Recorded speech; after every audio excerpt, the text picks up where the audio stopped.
안녕하세요. 삶의 지혜와 깊이를 더하는 성경 이야기 시간입니다. 이 채널은 잠시 스쳐 지나가는 세상의 소음 속에서 영원한 진리의 말씀에 귀 기울이고자 하는 모든 분들을 위한 공간입니다. 오늘 이야기가 여러분의 마음에 작은 울림을 준다면 구독과 좋아요로 응답해 주시길 바랍니다. 여러분의 그 작은 클릭 하나가 더 많은 분들에게 하나님의 은혜와 사랑을 전하는 귀한 통로가 될 것입니다. 이 영상을 듣고 계신 모든 분들의 삶에 하나님의 평안과 축복이 가득하기를 진심으로 기도합니다. 우리 기독교인이라면 누구나 가슴속에 품는 뜨거운 열망이 하나 있습니다. 그것은 바로 성령의 강력한 임재를 통해 우리가 사는 이 시대와 문화가 변화되고 어둠이 물러가며 빛이 세워지는 것을 목도하는 것입니다. 저는 지난 수십 년간 이 비전에 사로잡혀 살아왔습니다. 성경 속 에베소에서 일어났던 놀라운 일을 기억하십니까? 성령이 그 땅에 강하게 임했을 때 도시 전체의 사회 경제 시스템이 뿌리부터 뒤흔들렸습니다. 죄악으로 돈을 벌던 사람들이 자신들의 사업 기반이 무너지자 폭동을 일으킬 정도였습니다. 한번 상상해 보십시오. 성령의 부으심이 너무나 강력하여 사람들이 죄에서 돌이켜 회개함으로 인해 더 이상 죄악을 통해 돈을 버는 것이 불가능해지는 도시의 모습을 말입니다. 우리 사회에 만연한 어두운 유흥문화나 불법적인 거래들이 사라지고 도시 전체에 하나님의 의로움과 거룩함이 강물처럼 흐르는 모습을 상상해 보십시오. 성경은 과거의 아름다운 이야기만을 담은 책이 아닙니다. 에베소에서 일어났던 그 역사는 오늘 우리 시대에도 동일하게 일어날 수 있는 하나님의 약속입니다. 하나님의 나라는 먼 미래에 오는 것이 아니라 바로 지금 여기에 임하여 어둠을 밀어내고 빛을 세워가고 있습니다.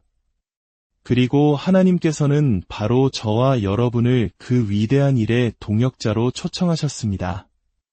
이것이 바로 제가 온 힘을 다해 말씀을 외치는 이유이며 제 심장을 뛰게 하는 원동력입니다.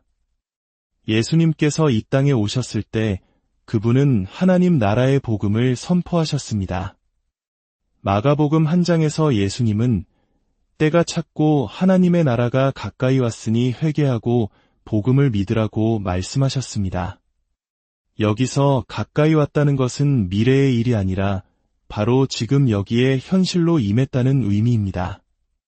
예수님께서 병자를 고치실 때 그것은 하나님 나라가 질병을 몰아내는 것을 보여주신 것입니다.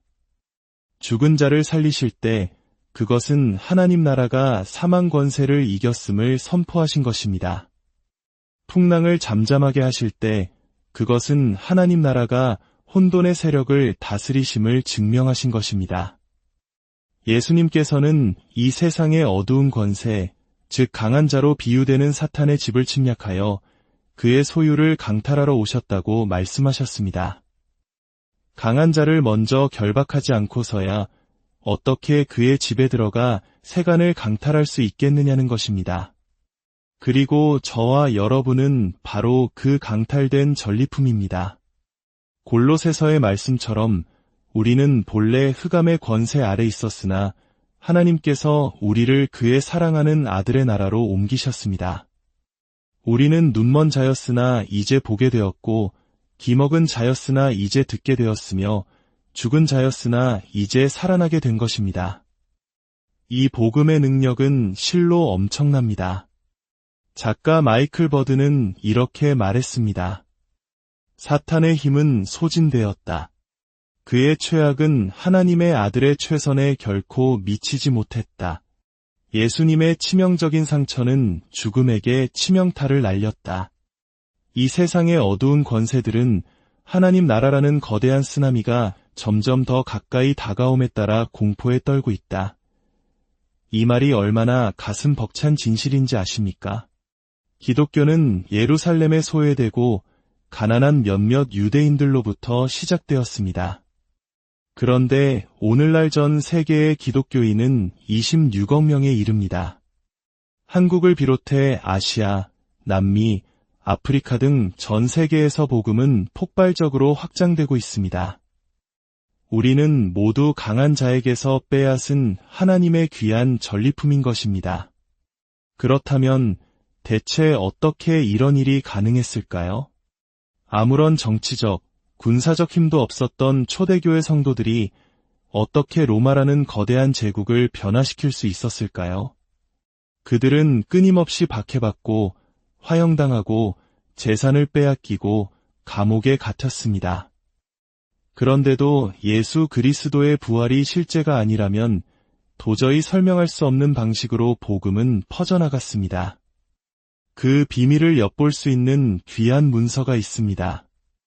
사도 요한이 순교한 지 약 40에서 50년 후에 기록된 디오그네투스에게 보낸 편지라는 글입니다.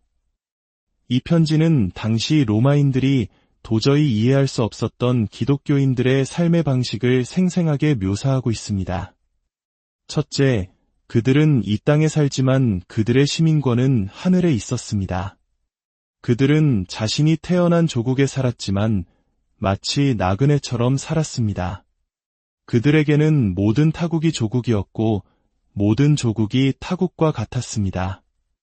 이것은 당시로서는 혁명적인 생각이었습니다. 로마인, 그리스인, 유대인이라는 민족적 정체성이 세상의 전부였던 시대에 기독교인들은 그리스도 안에서 새로운 정체성을 가졌습니다. 그들은 자신을 로마인이나 유대인으로 여기기 이전에 먼저 하나님 나라의 시민으로 여겼습니다. 이러한 가치관이 인종과 계급의 벽을 허무는 기초가 되었습니다. 둘째, 그들은 생명을 지극히 존중했습니다. 편지는 이렇게 기록합니다. 그들은 결혼하여 자녀를 낳지만 원치 않는 아기는 버리지 않는다. 당시 로마 사회에서는 여자아이가 태어나면 집 밖에 버리는 일이 흔했습니다. 생명의 가치가 땅에 떨어진 시대였습니다. 그러나 하나님의 형상대로 지음받았다는 임하고 대의 신학을 가진 기독교인들은 버려진 아기들을 데려와 자신들의 자녀로 키웠고 이는 최초의 고아원과 교회의 시작이 되었습니다. 셋째, 그들은 가정을 신성하게 여겼습니다. 편지는 말합니다. 그들은 모든 사람과 식탁을 공유하지만 모든 사람과 침상을 공유하지는 않는다. 당시 로마의 성문화는 매우 문란했습니다. 그러나 기독교인들은 한 남자와 한 여자가 평생 언약 관계 안에서 거룩한 가정을 이루는 것을 하나님의 창조 질서로 믿었습니다. 이러한 건강한 가정 윤리는 무너져가던 로마 사회에 새로운 희망을 제시했습니다.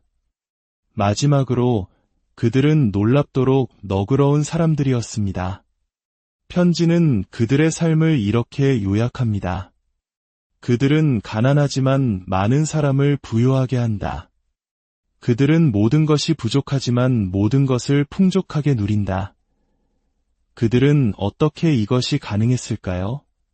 그들은 자신들의 수입보다 훨씬 낮은 수준으로 생활하며 남는 모든 것을 다른 사람들을 위해 아낌없이 나누었습니다.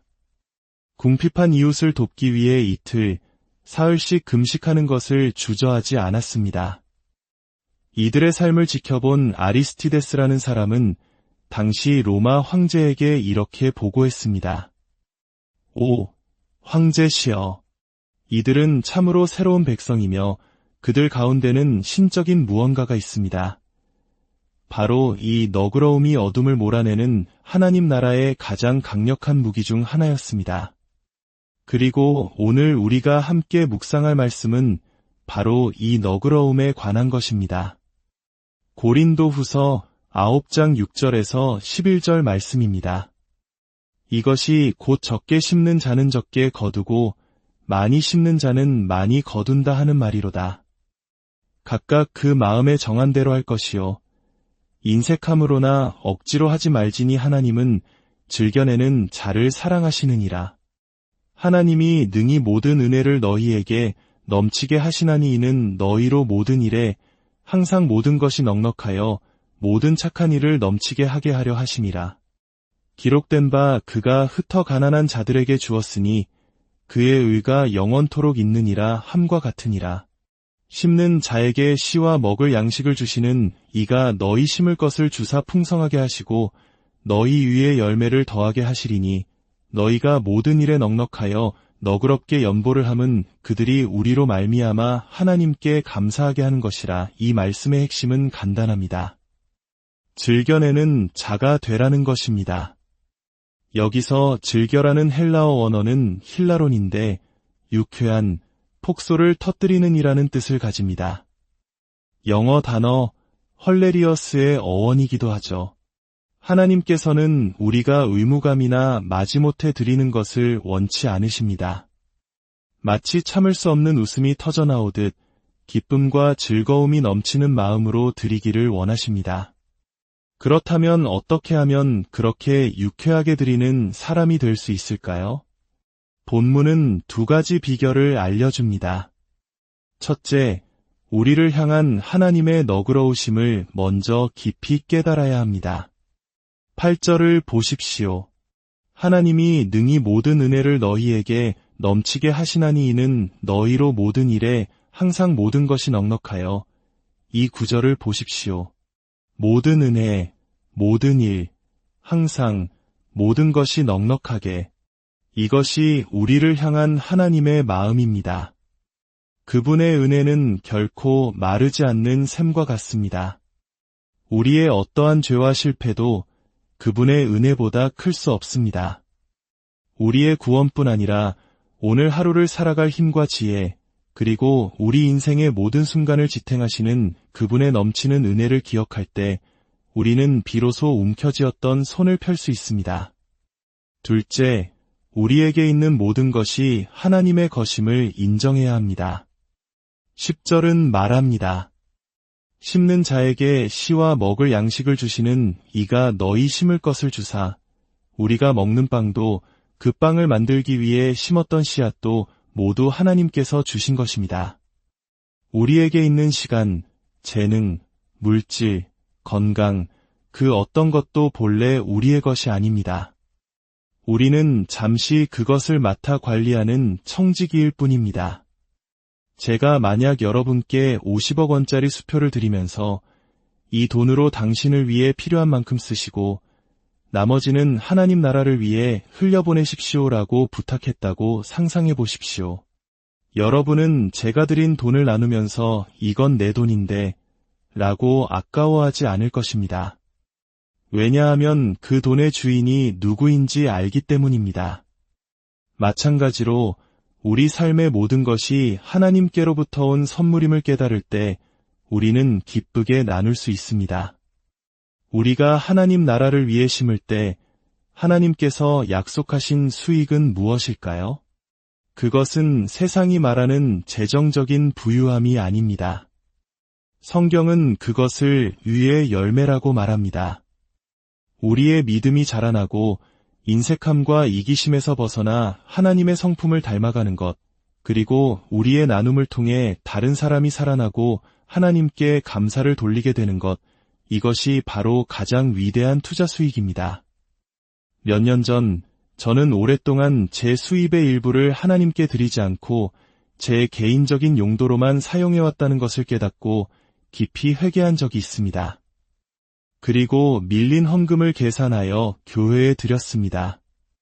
세상적인 계산으로는 그 후에 제 우편함에 보너스 수표가 도착해야 마땅했습니다. 하지만 며칠 뒤 제가 받은 것은 2천만 원이 넘는 집수리 청구서였습니다. 하지만 저는 그 일을 통해 돈보다 훨씬 더 귀한 것을 얻었습니다. 바로 믿음의 씨름입니다. 하나님, 저는 주님의 아들입니다.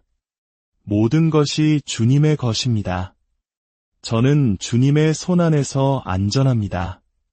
제 삶을 주님께 맡깁니다. 이 고백을 통해 제 믿음은 더욱 단단해졌습니다. 이것이 바로 하나님께서 제게 주신 위의 열매였습니다. 말씀을 맺겠습니다. 하나님께서 원하시는 것은 우리의 지갑이 아니라 우리의 마음입니다.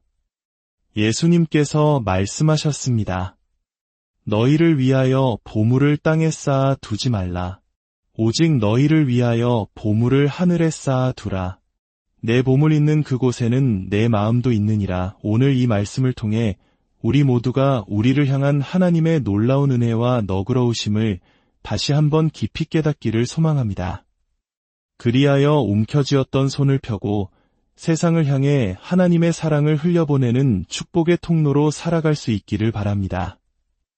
여러분의 삶에 그리고 여러분의 너그러운 손길을 통해 하나님의 나라가 이 땅에 더욱 아름답게 임하기를 주님의 이름으로